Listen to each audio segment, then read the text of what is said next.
Assalamualaikum warahmatullahi wabarakatuh. Apa kabar murid-murid semuanya? Semoga selalu dalam lindungan Allah Subhanahu wa Ta'ala. Amin ya Rabbal Alamin. Nah, sebelum memulai pembelajaran, alangkah baiknya kita membaca basmalah dan doa belajar.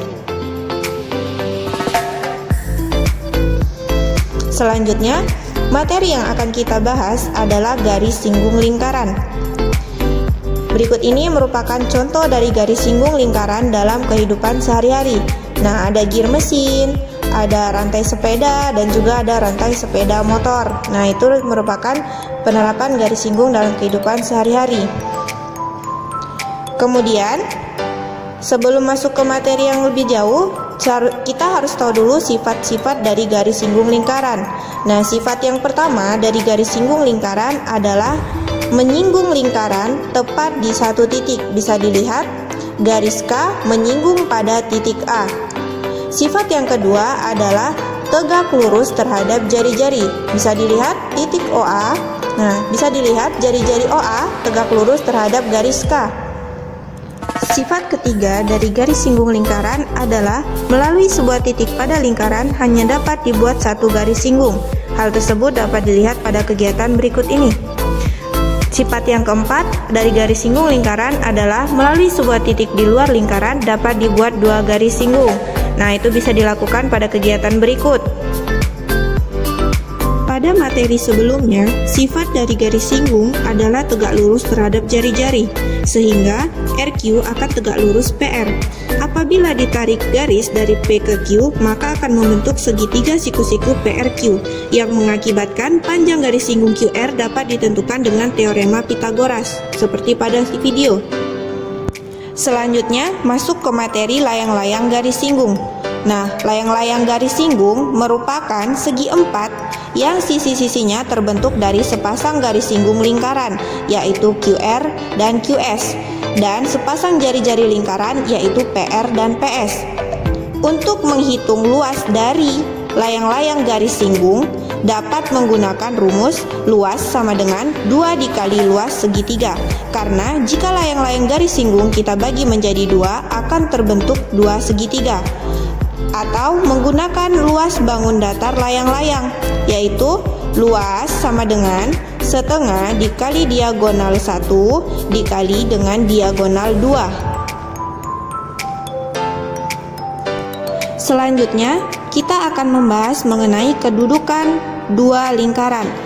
Dua lingkaran yang saling bersinggungan di dalam hanya dapat dibuat satu garis singgung persekutuan luar. Sedangkan dua lingkaran yang saling bersinggungan di luar dapat dibuat satu garis singgung persekutuan dalam dan dua garis singgung persekutuan luar. Untuk dua lingkaran yang saling berpotongan mempunyai dua buah garis singgung persekutuan luar, tetapi tidak mempunyai garis singgung persekutuan dalam, yaitu pada gambar garis singgung P dan juga garis singgung Q. Kemudian, pada dua lingkaran yang saling lepas atau saling terpisah dapat dibuat dua garis singgung lingkaran persekutuan luar dan juga dua garis singgung persekutuan dalam. Bisa dilihat pada video. Ada dua jenis garis singgung persekutuan. Yang pertama, garis singgung persekutuan dalam, dan yang kedua, garis singgung persekutuan luar. Perbedaan keduanya dapat dilihat pada gambar. Untuk menghitung panjang garis singgung persekutuan dalam dua lingkaran, dapat digunakan rumus D sama dengan akar dari P kuadrat dikurang R ditambah R dikuadratkan. Untuk D adalah panjang garis singgung persekutuan dalam, P jarak pusat lingkaran pertama dan lingkaran kedua, sedangkan R besar adalah jari-jari lingkaran pertama dan R kecil merupakan jari-jari lingkaran kedua.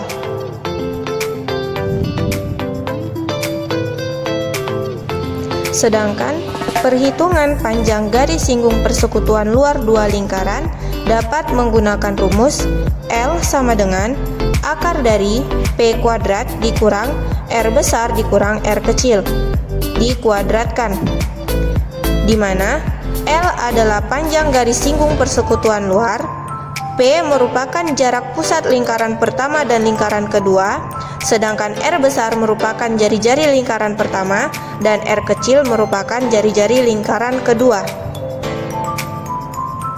Penurunan rumus dapat dilihat pada video. Pada penerapan garis singgung lingkaran, biasanya berbentuk soal cerita. Untuk mempermudah kita menyelesaikan soal-soal yang berkaitan dengan garis singgung lingkaran, maka kita dapat menggunakan langkah-langkah. Yang pertama adalah membuat apa yang diketahui dari soal cerita yang diminta. Langkah kedua, kita harus membuat gambar atau sketsa berdasarkan keterangan atau fakta yang ada dalam soal. Pada langkah ketiga, kita harus mengisi ukuran-ukuran yang diketahui. Kemudian, langkah selanjutnya, kita harus menggunakan rumus yang tepat untuk menyelesaikan masalah pada soal cerita. Setelah itu, langkah terakhir yang harus kita lakukan adalah menjawab pertanyaan sesuai dengan yang ditanyakan pada soal cerita. Agar lebih memahami materi yang telah kita bahas mengenai garis singgung lingkaran, maka kita akan masuk ke contoh soal yang membahas mengenai garis singgung lingkaran, titik singgung lingkaran, terus menghitung panjang garis singgung persekutuan luar dan juga menghitung panjang garis singgung persekutuan dalam. Untuk lebih mempertajam materi mengenai garis singgung lingkaran, maka kita akan melakukan latihan soal mengenai garis singgung lingkaran.